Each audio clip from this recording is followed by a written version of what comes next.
नया दिन, नई खबर, हर बड़ी खबर पर हमारी नजर। खबर जिसका हम पर, आप पर और इस देश की सियासत पर होगा असर, और इस बड़ी खबर के हर पहलू पर बजेगा नगाड़ा, क्योंकि यह है जनता का अखाड़ा। नमस्कार, मैं हूं आनंद नरसिम्हन।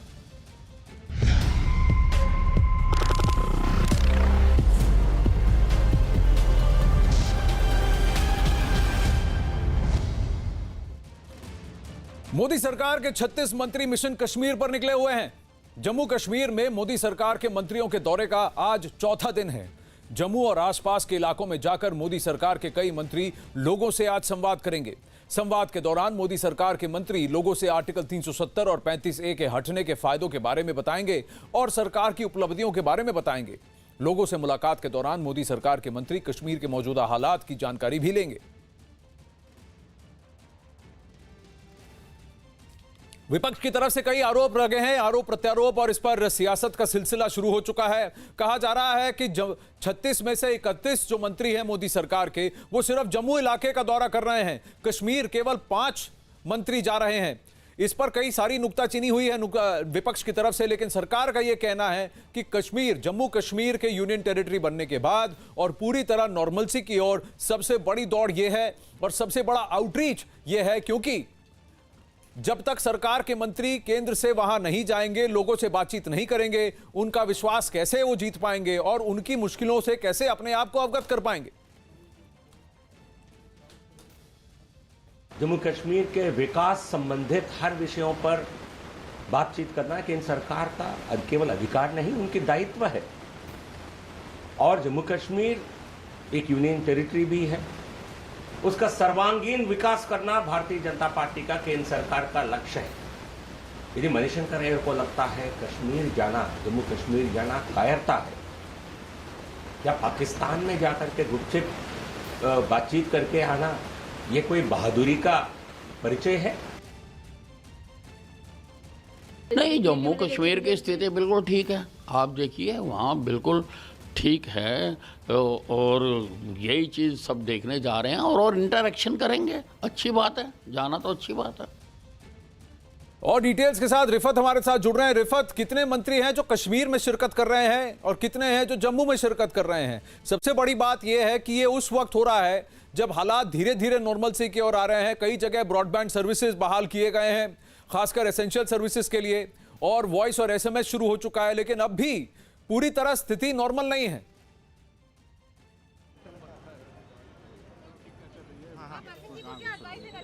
ने कहा कि अभी इम्तिहान और भी है, देखना होगा कि क्या क्या इम्तिहान है और इस इम्तिहान में कौन पास हो जाएगा। मैं आपको दिखाना चाहूंगा, यही वो लोकेशन है जहां पे अभी लोगों से मिल रहे हैं मुख्तार अब्बास नकवी। कुछ डेलीगेशंस आए हैं कुपवारा से और खासतौर से ST से जुड़े, जो शेड्यूल्ड ट्राइब से जुड़े लोग हैं, खासतौर से गुज्जर बकरवाल, वो काफ़ी लोग आए हैं और वो चाहते हैं कि उनकी डिमांड्स जो है पूरी की जाएँ, खासतौर से जो उनको ST स्टेटस से रिलेटेड चीज़ें हैं। और अभी मुख्तार अब्बास नकवी ने यह भी कहा कि स्कॉलरशिप जो हैं सभी स्टूडेंट्स को इंश्योर किया जाए कि यहाँ के सभी स्टूडेंट्स को स्कॉलरशिप्स मिले। और उन्होंने ये कहा कि हज कोटा में भी इतना इजाफा करने की कोशिश की जाएगी कि जो जम्मू कश्मीर से इस बार हज पे जाना चाहते हैं वो सभी जा सकें। और उन्होंने काफ़ी चीज़ें यहाँ पे कही कि विकास की जो बागडोर है अब संभाली गई है और विकास हो जाएगा। विकास से मुतल्लिक उन्होंने काफ़ी बातें कही, लेकिन देखना होगा कि अभी और कौन लोग आएंगे और लोगों के साथ जो कॉन्फिडेंस बिल्ड करने की ज़रूरत समझी जा रही है क्या वो होगी। और यहाँ पे भी लोग ये चाहते हैं कि जिस तरीके से पॉलिटिशियंस लगातार बंद हैं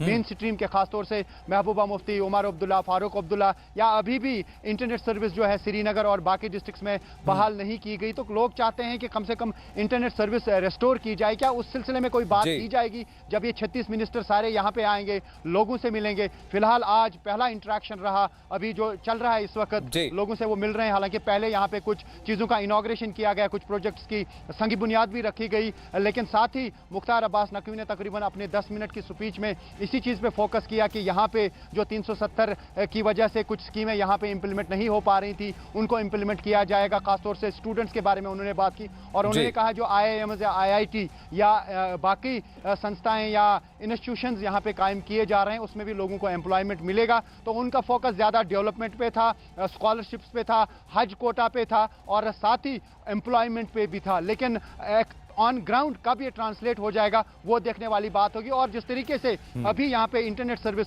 बहाल नहीं की गई, अभी कुपवारा में आपको बताना चाहूंगा, कुपवारा और बांडीपोरा में 2G सर्विस रेस्टोर की गई है, लेकिन बाकी लोग इंतजार कर रहे हैं कि कब यहाँ पे इंटरनेट सर्विस बहाल की जाएगी। अगर स्कॉलरशिप्स की ही बात करें तो स्कॉलरशिप्स का फॉर्म अभी लोग नहीं भर पा रहे हैं। हालांकि कुछ सेंटर्स कायम किए गए हैं, लेकिन काफी भीड़ रहती है वहां पे स्टूडेंट्स की। अगर सब लोगों को स्कॉलरशिप मिलेगी, लेकिन उसके लिए जरूरी है कि सभी स्टूडेंट्स भर पाए वो फॉर्म स्कॉलरशिप के। क्या उस सिलसिले में कोई कॉल ली जाएगी? जिस तरीके से वो अब लोगों से बात कर रहे हैं, जरूर लोग भी उनको इस सिलसिले में बात कहेंगे, तो सरकार का क्या रिस्पॉन्स होगा वो देखने वाली बात होगी। आनंद जी हाँ, अलग अलग जगह से फोकस है। सबसे बड़ी बात फोकस इस बात पर है, जैसा रिफत आपने कहा कि बैकवर्ड कास्ट और गुजर बकरवाल और जो larger number of Jammu and Kashmir की जो आवाम है उससे जुड़ने की कोशिश कर रही है, उनसे अलग होकर जो एक हाथ मुट्ठी भर लोग थे जो आज तक इतने सालों से उस नैरेटिव को कंट्रोल करने की कोशिश कर रहे थे, आम लोगों से संपर्क करके उनकी तकलीफों को समझकर उनके लिए काम करने का जो जिम्मा उठाया है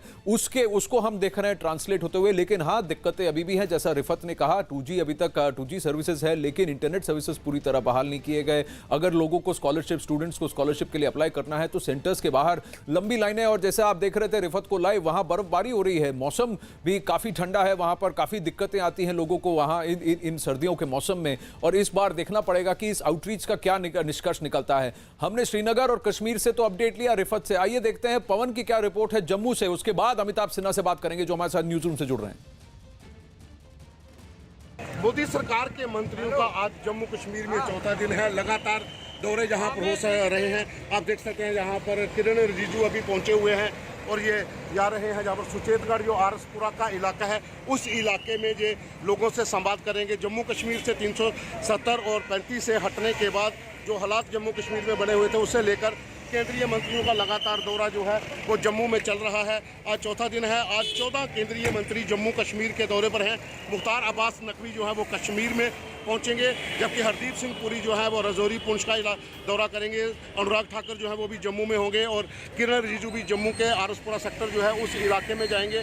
तो एक एक करके जितने भी मोदी सरकार के मंत्री हैं वो जम्मू कश्मीर के दौरे पर हैं और जो हालात इस समय जम्मू कश्मीर में बने हुए हैं उसे लेकर जो लोगों के अंदर एक संवाद करेंगे, जो मोदी सरकार की उपलब्धियां हैं उस बारे में लोगों को बताएंगे। क्योंकि जो इस समय जम्मू कश्मीर की स्थिति है उसे लेकर विपक्ष जो वहाँ पर सवाल खड़े कर रहा था, उसके देखते ही लगातार दौरे जम्मू कश्मीर में हो रहे हैं। और इस समय जम्मू एयरपोर्ट के बाहर हम हैं और काफ़ी मंत्री जो इस समय पहुंच चुके हैं और कुछ मंत्री अभी और पहुंचेंगे। एक एक करके आज जम्मू कश्मीर के दौरे पर सभी मंत्री लोगों से संवाद करेंगे। Pawan Sharma, news 18 India, Jammu. अमिताभ सिन्हा से पूछते हैं। अमिताभ सिन्हा, क्या है उद्देश्य इस आउटरीच का कि बर्फ पिघलने से पहले हालात पूरी तरह जैसे अभी नॉर्मल है और भी नॉर्मलसी की ओर जाए? क्योंकि कई लोगों का अनुमान है कि जैसे जैसे मार्च अप्रैल आएगा बर्फ पिघलेगी, वहां पर उपद्रव शुरू हो जाएगा, प्रॉब्लम शुरू हो जाएंगे। क्या उससे पहले कॉन्फिडेंस बिल्डिंग पॉसिबल है? उससे पहले कोई कॉन्क्रीट ठोस विश्वासपूर्ण जो काम है सरकार का वो वहां पर ग्राउंड पर दिखने को मिलेगा?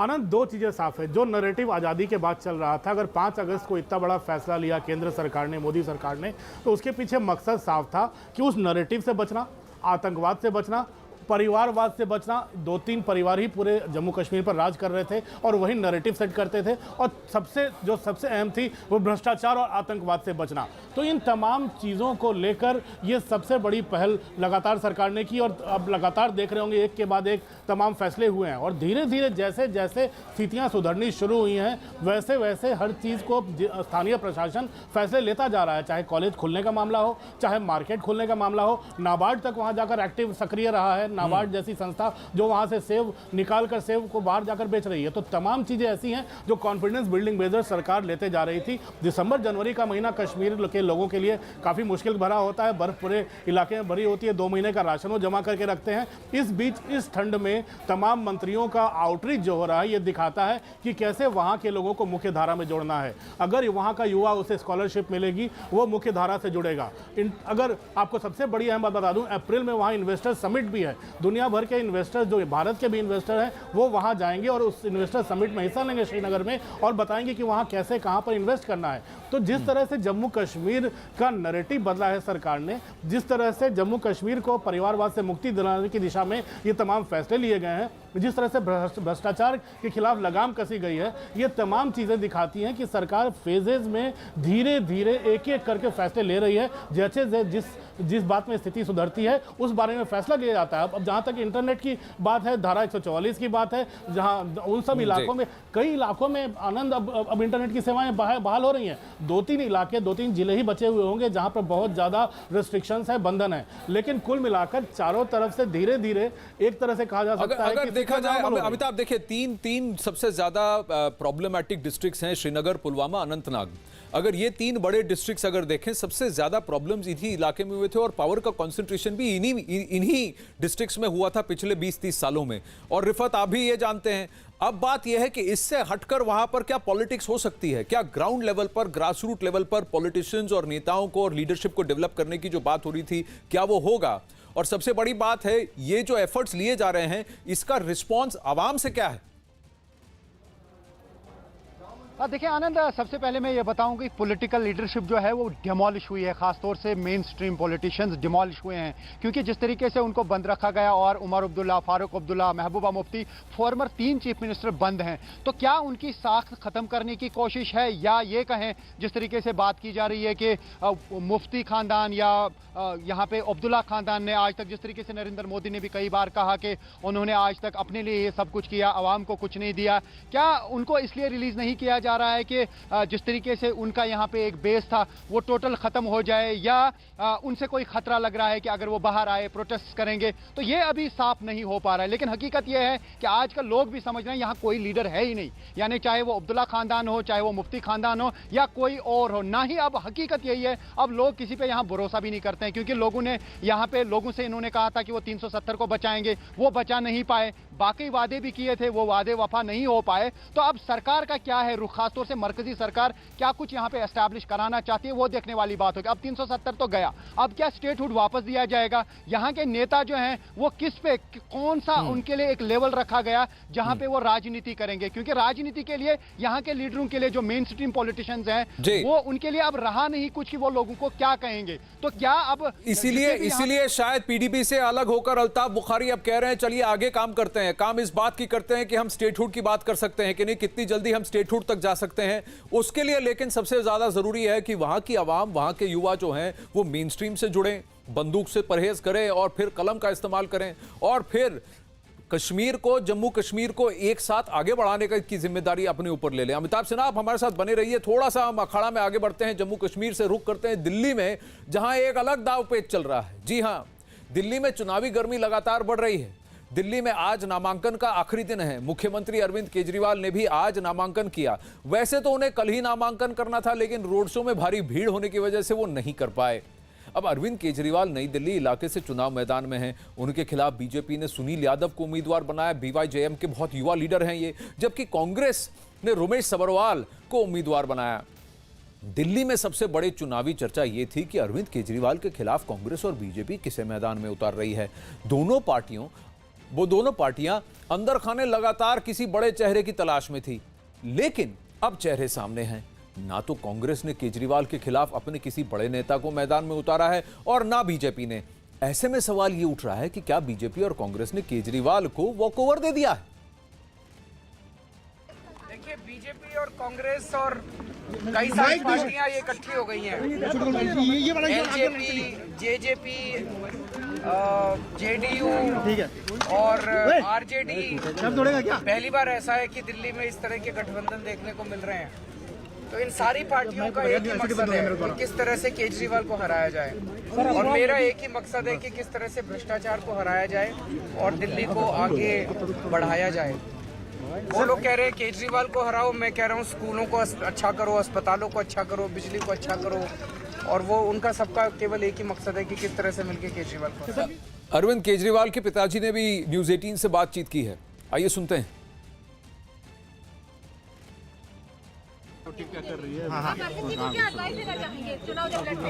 गोविंद राम केजरीवाल, जो कि अरविंद केजरीवाल के पिता हैं, वो हैं हमारे साथ बात करने के लिए। सर, क्या कहेंगे, आज नॉमिनेशन के लिए आप आए हैं, तीसरी बार अरविंद केजरीवाल चुनाव लड़ रहे हैं इस सीट से, क्या कहेंगे? बस उनको आशीर्वाद दे के आगे, भगवान की कृपा है। अच्छा, आप बताइए कितनी सीटें आप उम्मीद कर रहे हैं? आप सीट हम तो पूरी उम्मीद करते हैं, ये भगवान की इच्छा है। अच्छा, अभी आप बाहर आ रहे हैं, अंदर कितना वक्त सीएम को लगेगा? तो कह रहे 2-3 घंटे लग जाएंगे। अच्छा, 2-3 घंटे लग जाएंगे। तो आप अभी घर जा रहे हैं? हाँ तो बेटे के लिए और क्या आगे तरक्की के लिए क्या प्रार्थना कर रहे हैं आगे? मतलब तो वो मुख्यमंत्री हैं। देखिए, अरविंद केजरीवाल के पिताजी हैं, वो यहाँ से निकल रहे हैं। उनका कहना है कि 2-3 घंटे अभी नामांकन में लगेंगे, लिहाजा वो यहाँ से निकल रहे हैं। बुजुर्ग हैं, तो उनकी माता जी, अरविंद केजरीवाल की माता जी भी निकल चुकी हैं और अरविंद केजरीवाल के पिताजी भी। तो ये बातचीत हुई थी अरविंद केजरीवाल के पिताजी से। उनका कहना है कि उम्मीद तो ये है कि 70 के 70 हमें मिले और बाकी ईश्वर की इच्छा। अब अमिताभ सिन्हा, एक बात बताइए, यहाँ बीजेपी की इच्छा क्या है? क्योंकि वहां पर काफी सारा बवाल हुआ है। कहीं कहा जा रहा है, अटकलें ये लग रही हैं कि सुनील यादव से जेपी नड्डा जी अभी मिले हैं, जो कल ही बीजेपी के अध्यक्ष चुने गए, अब वो मिले हैं। बातचीत ये हो रही है कि वो अपना नामांकन वापस लें, किसी और को वहां पर भरा जाए। फिर उसके बाद फिर ये अटकलें लग रही हैं कि नहीं सुनील यादव तो लड़ना चाहते थे, उनको मालवीय नगर से टिकट की उम्मीद थी, लेकिन वहां नहीं मिला, तो अब वो अरविंद केजरीवाल के खिलाफ लड़ने को तैयार हैं। युवा नेता है, यंग चेहरों को बीजेपी इस बार दिल्ली में उतारना चाहती है।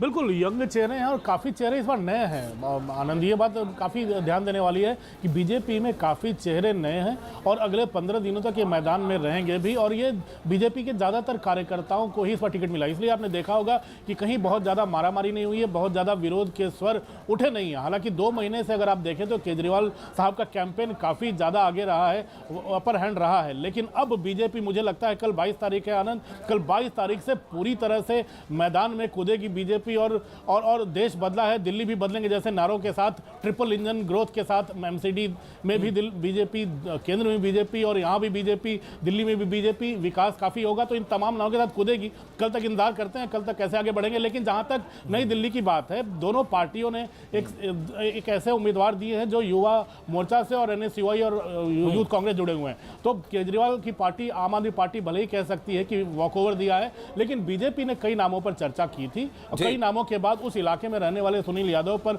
जीरो इन किया है। भारतीय जनता युवा मोर्चा के दिल्ली प्रदेश के अध्यक्ष हैं, काफी ज्यादा काम किया हो इलाके में, तो हो सकता है उन पर नजर टिकी हो। लेकिन कोई बड़ा नाम बीजेपी सामने नहीं ला पाई थी, पिछली बार भी नहीं ला पाई थी, उसके पहले भी बड़ा मुश्किल था क्योंकि केजरीवाल नई दिल्ली में है। तो जाहिर तौर पर एक लोकल स्थानीय और कार्यकर्ता पर भरोसा जताया है बीजेपी ने, जिसे आम आदमी पार्टी भले ही वॉकओवर मान ले। जी अमिताभ, प्रियंका भी हमारे साथ जुड़ी है, जरा प्रियंका से भी बात कर लेते हैं, फिर मैं वापस आपकी ओर रुख करता हूं। क्योंकि प्रियंका, इसमें एक और बात थी कि पिछली बार भी कुछ ऐसा ही हुआ था कि अरविंद केजरीवाल जिस दिन नामांकन भरने गए उसके अगले दिन ही उन्होंने नामांकन भरा और आम आदमी पार्टी ने 67 सीटें जीती।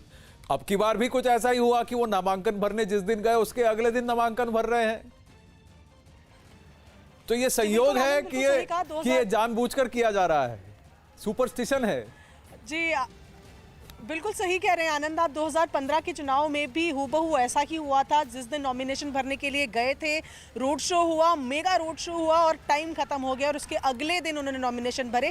कल के दिन भी यही हुआ और हालांकि उनका ये कहना है कि उनको बीच में इस बात की जानकारी थी कि समय निकल रहा है, लेकिन लोगों का प्यार देख के वो रुक गए। तो शायद ये हो सकता है आम आदमी पार्टी के लिए एक फेवरेबल टोटका हो। उसके अलावा इस वक्त जहाँ पर हम मौजूद हैं आनंद, ये कपिल मिश्रा का नॉमिनेशन सेंटर है। ऐसे आम आदमी पार्टी के बागी नेता जिसको गले से लगाया, अगर मैं कहूं बीजेपी ने, तो गलत नहीं होगा, क्योंकि ये इकलौते बीजेपी के प्रत्याशी हैं विधायक के लिए जिनके सपोर्ट में केंद्रीय मंत्री हर्षवर्धन आए, विजय गोयल आए। यानी कि कोई बड़ा चेहरा किसी के नॉमिनेशन में अगर वो आए हैं तो कपिल मिश्रा के नॉमिनेशन में आए हैं। फिलहाल वो नामांकन सेंटर में अंदर गए हुए हैं।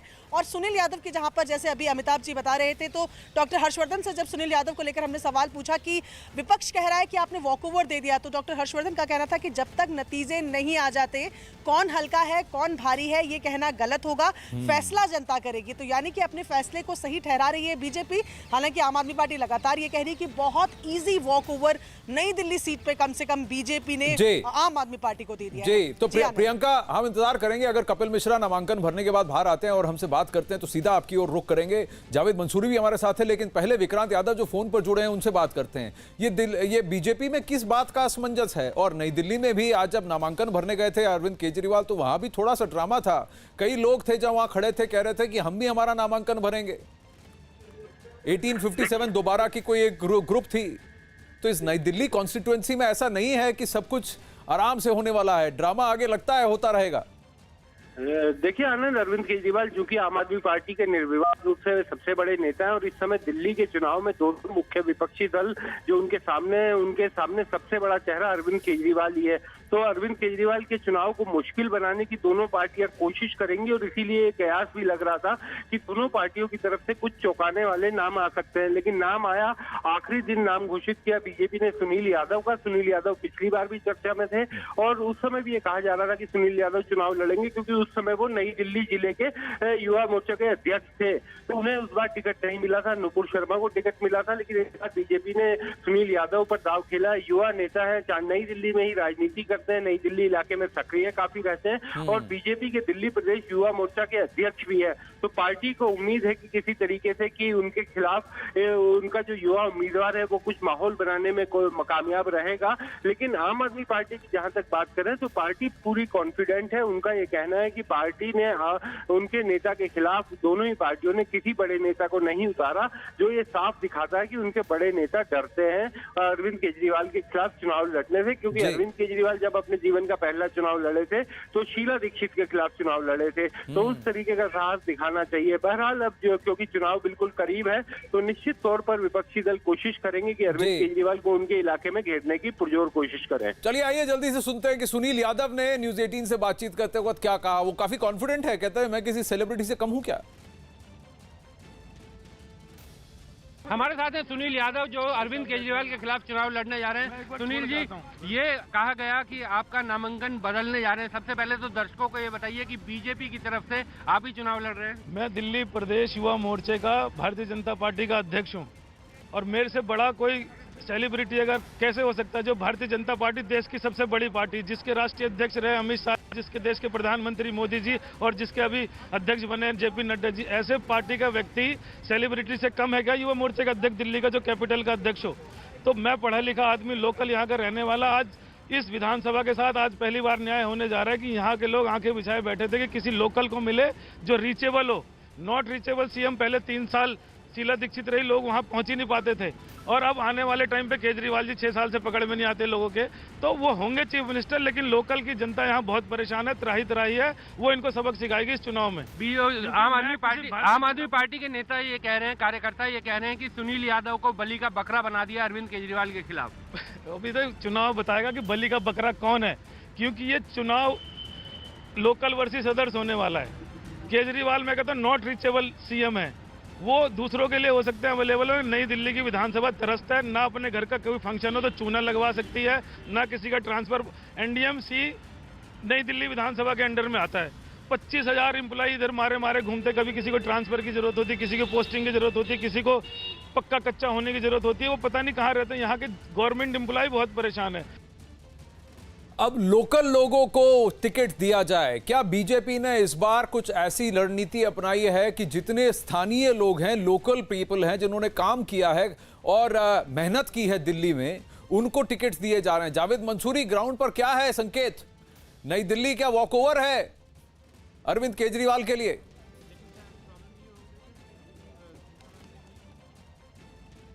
चलिए जावेद मंसूरी से जुड़ने की कोशिश करेंगे। अमिताभ सिन्हा भी हमारे साथ हैं। उधर कांग्रेस के उम्मीदवार रोमेश भंडारी, माफी चाहता हूं, रोमेश सब्बरवाल भी अपनी जीत का दावा कर रहे हैं। दिल्ली के मुख्यमंत्री अरविंद केजरीवाल के खिलाफ कांग्रेस के प्रत्याशी के रूप में रोमेश सब्बरवाल यहां मौजूद है हमारे साथ बात करने के लिए। सर, क्या कहेंगे, कितने आप अपने आप को पानी में समझते हैं, जो कि बहुत बड़ा नाम है, अरविंद केजरीवाल दिल्ली के मुख्यमंत्री है, उनकी छवि है और आपका नाम लोगों के लिए शायद थोड़ा अनजान है। उसका पहले आप ये बताएं। ये आपको लगता है मैं अनजान हूँ, केजरीवाल यहाँ के लिए अनजान है। मीडिया के हाइप से, पब्लिसिटी करके आदमी नेता नहीं बनता, नेता कर्म से बनता है, कार्य से बनता है। उस व्यक्ति ने नई दिल्ली में कोई कार्य नहीं किया। अगर नई दिल्ली में नहीं किया तो दिल्ली में नहीं किया। मेरे यहाँ कोई मोहल्ला क्लिनिक नहीं खोला, मेरे यहाँ कोई स्कूल अपग्रेड नहीं कराया, मेरे यहाँ कोई नौकरी नहीं लगाई, मेरे यहाँ उस व्यक्ति ने कोई भी काम, पानी मेरा पहले ही फ्री था, हमारे सरकारी घरों में मीटर नहीं होते पानी के। तो 200 यूनिट पानी कहाँ फ्री था? मेरे यहाँ तो बिल ही नहीं होता बॉस, बिल ही नहीं आता। हमारे यहाँ बिल नहीं आता पानी का, हमारे यहाँ बिल, हमारा पानी पहले से ही फ्री है। सिर्फ झूठ बोलता है वो व्यक्ति। मेरे नई दिल्ली की बात मैं कर रहा हूँ, जब उसे नई दिल्ली में काम ही नहीं किया तो दिल्ली में क्या काम किया होगा। अब ये रोमेश सब्रवाल और दिल्ली की ओर फिर से रुख करेंगे, लेकिन ताजा तस्वीरें आ रही हैं। गृह मंत्री अमित शाह अब लखनऊ पहुंच चुके हैं मुख्यमंत्री योगी आदित्यनाथ के साथ। ये तस्वीरें आ रही हैं न्यूज़ 18 पर, एक्सक्लूसिव तस्वीरें। बहुत बड़ी रैली एड्रेस करने के लिए अमित शाह वहां पहुंचे हैं, भारत सरकार। और ये देखिए सीए, जहां एक तरफ लखनऊ में ही सीए और एनआरसी के खिलाफ प्रोटेस्ट चल रहे हैं, वहीं दूसरी तरफ गृह मंत्री अमित शाह पहुंचे हैं, उनकी बहुत बड़ी रैली है, उनका स्वागत हो रहा है। ये तस्वीरें आ रही हैं। अमिताभ सिन्हा हमारे साथ हैं। अमिताभ, एक तरफ वहां दिल्ली की चुनौती है, दूसरी तरफ सीए एनआरसी की चुनौती है। कहीं ना कहीं ऐसा लग रहा है कि विपक्ष ने बीजेपी और सरकार को बांध लिया है। साफ है, विपक्ष को लग रहा है कि सीए और एनआरसी को लेकर सरकार को घेर रहा है, क्योंकि चारों तरफ धरने प्रदर्शन चल रहे हैं। लेकिन बीजेपी ने साफ कर दिया और सरकार ने साफ कर दिया, मोदी जी ने साफ कर दिया है कि सीए से वापसी का सवाल ही नहीं उठता। तो जाहिर तौर पर जो धरने प्रदर्शन चल रहे हैं, तो अगर और बीजेपी खामोश है और बीजेपी जनता में बता रही है सही है आनंद, तो उन्हें तो ये पक्का यकीन है कि पूरा का पूरा उनका वोट बैंक और कंसोलिडेट कर रहा है। दिल्ली में भले ही बीजेपी सीए को लेकर पोलराइजेशन की बातें ना करे, लेकिन अगर बीजेपी का अपना कमिटेड वोट बैंक है, आरएसएस का गढ़ भी माना जाता है दिल्ली, अगर यहाँ की शाखाओं में भी काफ़ी लोग आते हैं, अगर तमाम लोग फैले हुए हैं, तो उनको तो यही लग रहा है ना कि अपना वोट बैंक कंसोलिडेट कर रहा है। और कहीं ना कहीं से एक चुनावी मुद्दा पर्दे के पीछे लोगों की मानस पर जरूर छाया हुआ होगा। तो एक तरह से बीजेपी, जिसको 32 से 33% वोट परसेंट हर बार मिलता है, हर चुनाव में पिछली बार भी, अगर उसमें कुछ इजाफा होता है तो बीजेपी उसमें अपना भला ही सोच रही होगी। लेकिन सबसे बड़ा चैलेंज, मैं जरा कोशिश करूंगा, चेक करूंगा कि विक्रांत अभी भी हमारे साथ फोन पर हैं कि नहीं। विक्रांत, आप हैं फोन पर? अच्छा, चलिए, तो मैं अमिताभ से ही पूछता हूं, क्योंकि इसमें दावपेच अलग अलग हैं। पिछली बार यह कहा गया कि बीजेपी ने बाहर से लोग लेकर आए, चेहरे लेकर आए, लेकिन लोकल उम्मीदवारों ने उनके खिलाफ काम किया, इसीलिए बीजेपी बुरी तरह से पस्त हो गई दिल्ली में। अब की बार ऐसा लग रहा है जिस तरह से जो उम्मीदवार और जिस तरह से नामांकन जो दिए गए हैं, कैंडिडेट्स फिक्स किए गए हैं, सब जगह लोकल एरियाज में और लोकल चेहरों को आगे किया गया है। कुछ ऐसा ही कांग्रेस ने भी किया है। बिल्कुल आनंद, ये बहुत बड़ी बात है, क्योंकि इस बार तमाम इलाकों में, आपको याद होगा, टिकट बंटवारे के बाद ही बवाल चालू हो जाता था। 10-15 लोग प्रोटेस्ट में खड़े हो जाते थे हर इलाके से आकर, और विरोध प्रदर्शन शुरू हो जाते थे। लेकिन इस बार पहली बार हर इलाके में देखा जाए तो अपने कार्यकर्ताओं को तरजीह दी गई है बीजेपी के द्वारा, बीजेपी आला कमान के द्वारा। पिछले 3 महीने से लगातार होमवर्क चल रहा था और सर्वे चल रहे थे, उसके बाद टिकट दिए गए हैं तमाम लोगों को जांचने परखने के बाद। अब इन तमाम स्थानीय लोगों के पास जिम्मा होगा कैसे पार्टी के काम को आगे बढ़ाना है, कैसे जनता को कन्विंस करना है। इसके लिए तमाम कार्यकर्ताओं को, तमाम आला नेताओं को, तमाम मंत्रियों को झोंकने की तैयारी है। अगले 15-20 दिनों तक छोटे नए पार्टी अध्यक्ष का पहला टेस्ट है ये, जेपी नड्डा जी का पहला टेस्ट है। और वहां जो पुराने पार्टी अध्यक्ष हैं और देश के गृह मंत्री हैं अमित शाह, अजीत सिंह, अभी लखनऊ पहुंचे हैं नागरिकता पर जागरूकता रैली के लिए। क्या वहां पर जन उन्माद है? कैसा है उनके लिए रिस्पॉन्स? देखिए, बिल्कुल आनंद, अमित शाह जो गृह मंत्री हैं पहुंच चुके हैं, उनके साथ मुख्यमंत्री योगी आदित्यनाथ और सरकार के दोनों डिप्टी और जो मैदान है राम कथा पार्क, उसको भर दिया गया। बीजेपी की तरफ से यही बात है कि जो समर्थन में नागरिकता संशोधन कानून के समर्थन में रैली है, उसका एक मैसेज दिया जाए। इसीलिए लखीमपुर, पीलीभीत, कई जिलों के लगभग 2000 जो शरणार्थी हैं उनको भी बुलाया गया है, जो अमित शाह को धन्यवाद देंगे भारतीय नागरिकता मिलने के लिए। तो बीजेपी की तरफ से यही कोशिश है कि उसकी राजधानी लखनऊ में बड़ी रैली कराने की कोशिश जुटाई गई है बीजेपी की तरफ से। जो तिरंगे बीजेपी के झंडे हैं वो पूरे मैदान और शहर में बांट दिए गए। तो फिलहाल जो बीजेपी के प्रदेश अध्यक्ष स्वतंत्र की उनका संबोधन चला, उसके बाद मुख्यमंत्री योगी आदित्यनाथ और फिर अमित शाह बोलेंगे।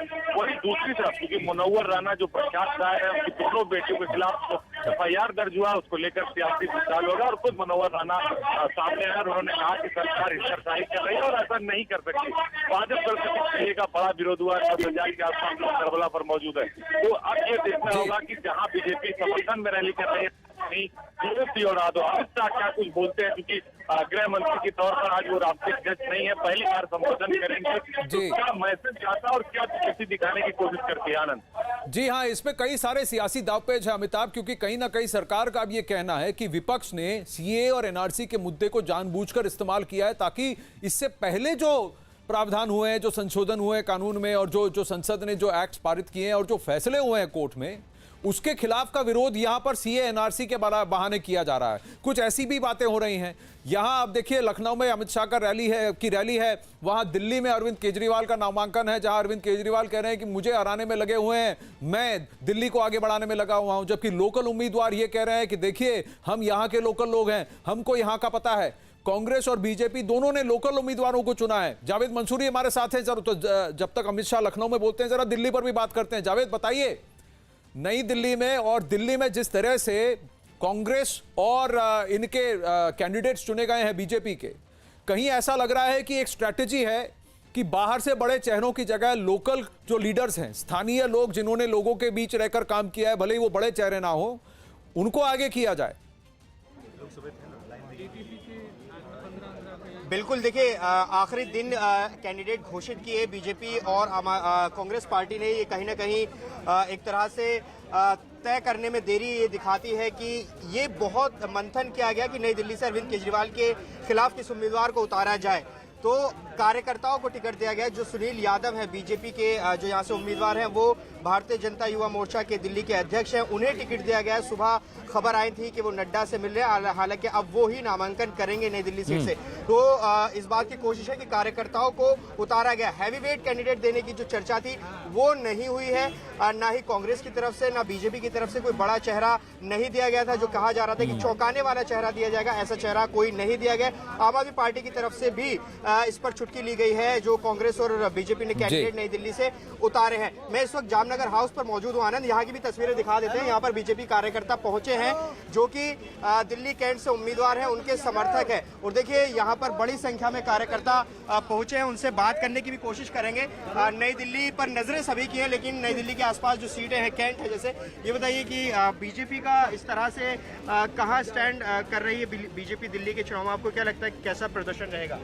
सर, इस बार बीजेपी हम लोग 50 सीट से ऊपर लाने जा रहे हैं। अभी हम लोग दिल्ली कैंट के प्रत्याशी मनीष सिंह के लिए नॉमिनेशन करने आए हैं, जो कि 10,000-15,000 वोटों से जीतेंगे हम लोग। 50 सीटों का देखिए आशा कर रहे हैं। उनसे पूछिए, उनसे जरा, उनसे नई दिल्ली, हाँ नई दिल्ली पे पूछिए। आपको मैदान में उतारा है, क्या लग रहा है? कार्यकर्ता को टिकट दिया गया, वो जीत दर्ज, लेकिन सब जवान जैसे यूथ लोग सुनील यादव के साथ हैं, पूरा एनसीआर के अंदर सब लोग उसी के साथ, उनको हराना मुश्किल है। अच्छा, इसलिए वो 20-25 हजार वोट में जीतेंगे सुनील यादव। अच्छा, हाँ, क्यों ना केजरीवाल फॉल्स स्टेटमेंट दे के जीतना का वो मौका नहीं।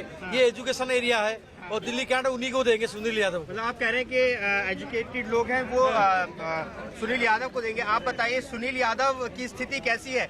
बिल्कुल लास्ट मोमेंट पे उनको ऐलान किया गया, तय ही नहीं कर पा रहे थे कि कौन उम्मीदवार होगा। सर, ऐसा कुछ नहीं है कि लास्ट मोमेंट में उम्मीदवार घोषित किया गया है। बहुत जाना पहचाना चेहरा है वो सुनील यादव, और टक्कर युवा प्रदेश अध्यक्ष होने के नाते आप पश्चिमी उत्तर प्रदेश, हरियाणा, राजस्थान, पंजाब के लोग उनसे बड़ी संख्या में जुड़े उनके साथ है, और हाँ, उनके लिए निर्णायक साबित हो। तो कह रहे थे कि सब लोग उनके साथ है। आप बताइए, आप क्या कहना चाहते हैं? वो युवा मोर्चा के अध्यक्ष हैं और सारे युवा उनके साथ हैं, और पार्टी भी उनके साथ रहे। पार्टी के जितने युवा हैं उनके साथ हैं, और केजरीवाल को हराने के लिए हम लोग पूरी जोर जान लगा देंगे। वो जान तो लगा देंगे, लेकिन अरविंद केजरीवाल का जो वर्चस्व है, जो रुतबा है, जो पोजीशन है बतौर चीफ मिनिस्टर, क्या उसको तोड़ने के लिए एक रमेश सब्बरवाल और सुनील यादव जैसे कार्यकर्ता और ग्राउंड के वर्कर्स काफी हैं कि नहीं? ये वो कितना उनसे वोट जीत पाएंगे और कितना वोट खींच पाएंगे, बहुत बड़ी बात है। अमिताभ सिन्हा से इस पर जरा विश्लेषण कर रहे हैं, उससे पहले प्रियंका से अपडेट लेते हैं। प्रियंका, जरा बताइए, क्या कपिल मिश्रा बाहर आ गए हैं नामांकन भरकर? कैसा उत्साह है वहां उनके सपोर्टर्स में? लेकिन जी बिल्कुल, कुछ मुझे सपोर्टर्स जरूर दिख रहे हैं जो कपिल मिश्रा के साथ पूरा रास्ता तय करके आए हैं। मुझे ये बताइए, कपिल मिश्रा के बारे में तो मैं बात करूंगी, लेकिन सबसे अहम सीट जो दिल्ली की है वो नई दिल्ली सीट है, और वहां से सुनील यादव को निकाला गया है, वो भी अरविंद केजरीवाल के खिलाफ। ये कहीं मुकाबला है या खाना पूर्ति की गई है? वो हमारा दिल्ली में यूथ आइकॉन है, पूरा दिल्ली का युवा उनके साथ है, और कोई वो वहाँ पे नए चेहरे नहीं है। वो काफ़ी पिछले 4 साल से केजरीवाल के खिलाफ और अपने लिए काम कर रहे थे।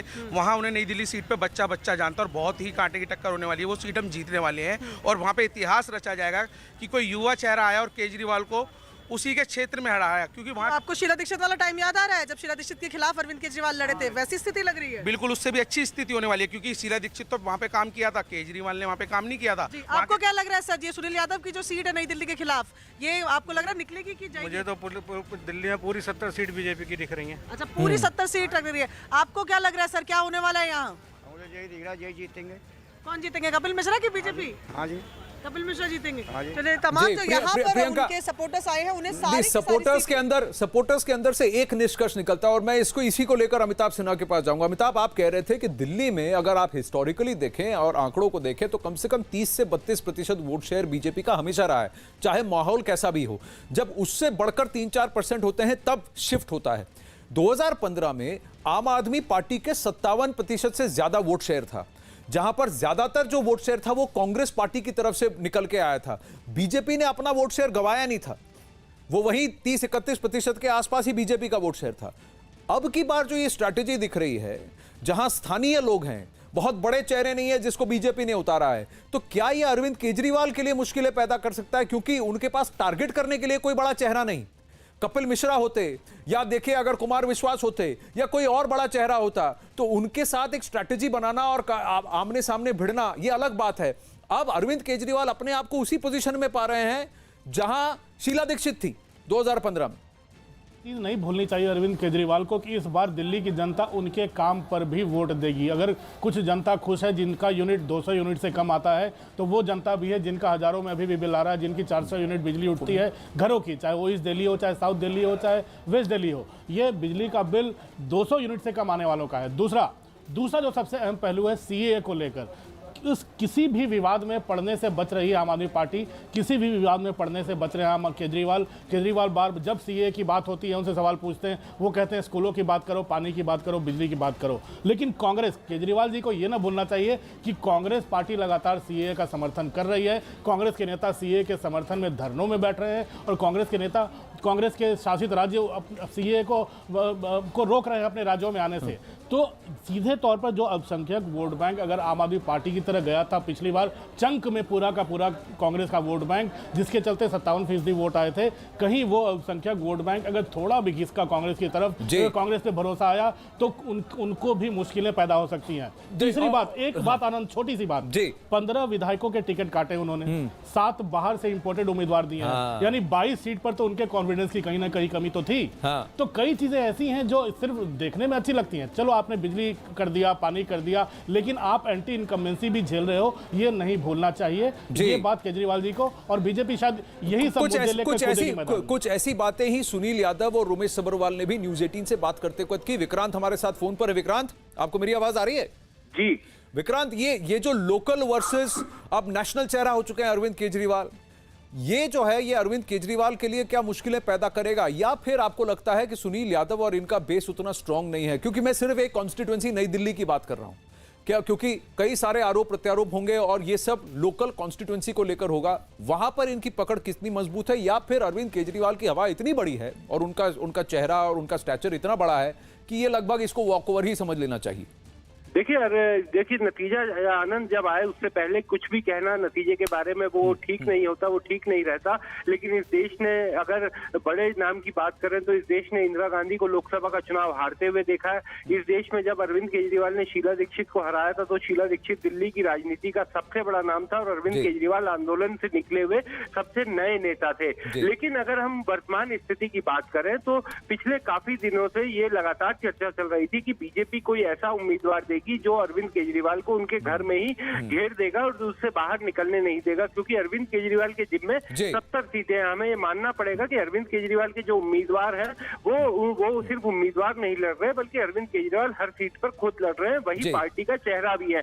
तो अगर अरविंद केजरीवाल अपने क्षेत्र में उन्हें ज्यादा समय देना पड़ा तो ये बीजेपी के लिए एक बड़ी जीत होगी अगर वो उनके घर में उनको रखने के लिए मजबूर हो गई। लेकिन फिलहाल ऐसा कुछ होता हुआ आम आदमी पार्टी की नजर से नहीं दिखाई दे रहा। उनका ये साफ कहना है कि हमें इस क्षेत्र की कोई चिंता नहीं है और अरविंद केजरीवाल आराम से यहाँ पर आम आदमी पार्टी क्वाइटली कॉन्फिडेंट है। लेकिन बीजेपी ने पिछली बार जो गलती, जिस बात का खामियाजा भुगता था, वो था कि बाहर से इंपोर्टेड, जब उन्होंने कैंडिडेट्स को इंपोर्ट किया, चुनावी चेहरों को, सीएम के चेहरे को इंपोर्ट किया, तो फिर उनका लोकल सपोर्ट ध्वस्त हो गया था।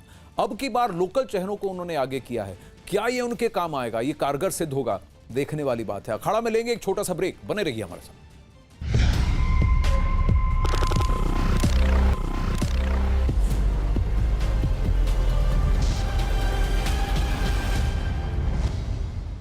Welcome back. नागरिकता संशोधन एक्ट के खिलाफ दिल्ली के शाहीन बाग में महीने भर से प्रदर्शन जारी है। कांग्रेस के कई नेता प्रदर्शन में शामिल होने के लिए शाहीन बाग पहुंच चुके हैं, जिनमें शशि थरूर, मणिशंकर अय्यर, सलमान खुर्शीद और दिग्विजय सिंह शामिल हैं।